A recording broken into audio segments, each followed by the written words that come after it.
From action-packed, timey-wimey sci-fi adventures to a surreal journey through the human mind, these are the shows you should be watching in 2018. Throw some popcorn in the microwave and dig out your binge-watching sweatpants because we're diving in.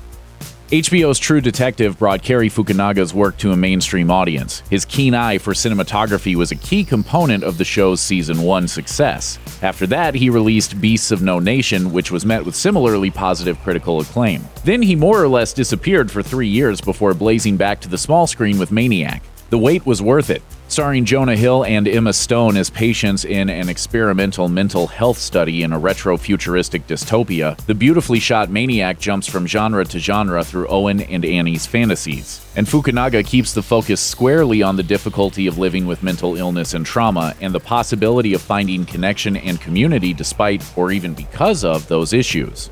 Of course you make me happy. You always make me happy.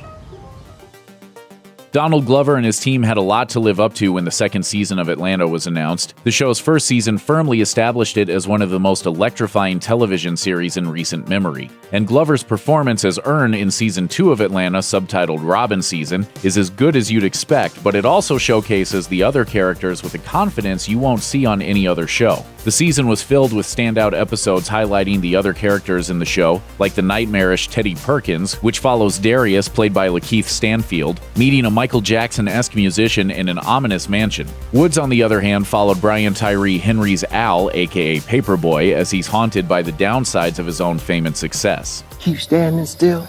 You're gone, boy. You're wasting time.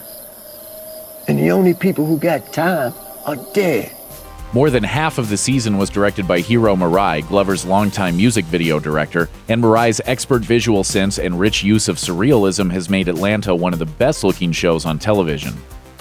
After returning to television for the first time in 20 years in 2005, Doctor Who re-established itself as a stylish sci-fi show for a new audience. Still, despite multiple showrunners and multiple actors playing the eponymous Doctor, the next decade of Doctor Who settled into a comfortable rhythm: an eccentric male lead, on-again, off-again romances with various co-stars, callbacks to the original run, and silly science fiction shenanigans. No bo ho sho ko ro to so. That all changed in 2018 when, for the first time, a woman took over as the title character. What do we do? Why are you asking her? Because she's in charge, bro. Says who? Says us. Jodie Whittaker's turn as the Doctor ended up being exactly the shot in the arm that the show needed, coinciding nicely with new showrunner Chris Chibnall's tenure. The Haunting of Hill House is horror at its best, simultaneously terrifying and thrilling while also dealing with the emotional core that should be at the center of every horror movie. The richness of character has led to some reviews calling Hill House a drama with ghosts, or like This Is Us wrapped in a gothic ghost story. But make no mistake, Hill House is absolutely terrifying.